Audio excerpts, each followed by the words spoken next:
حضرت ذوالنون مصری رحمۃ اللہ علیہ ایک دن کپڑے دھونے کے لیے دریائے نیل کے کنارے تشریف لے گئے۔ یکایک انہیں ایک موٹا تازہ بچھو دکھائی دیا جو ساحل کی طرف جا رہا تھا۔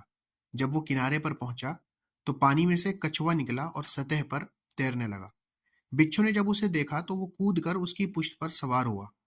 کچھوا اسے لے کر دوسرے کنارے کی طرف چلا۔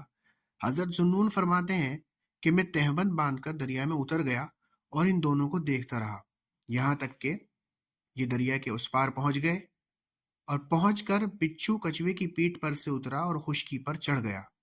میں بھی دریا سے نکل کر اس کے پیچھے ہو لیا، یہاں تک کہ میں نے دیکھا کہ ایک گھنے درخت کی چھاؤں میں ایک نوخیز لڑکا گہری نیند سو رہا ہے۔ میں نے دل میں کہا کہ یہ بچھو دوسری طرف سے اس نوجوان کو کاٹنے آیا ہے۔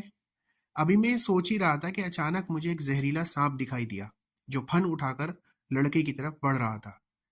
ابھی وہ لڑکے کے پاس پہنچا ہی تھا کہ بچھو آگے بڑھا اور سانپ کے سر سے چمٹ کر بیٹھ گیا، یہاں تک کہ تھوڑی دیر بعد سانپ مر گیا اور بچھو واپس کنارے کی طرف لوٹا۔ وہاں کچھوا اس کا منتظر تھا۔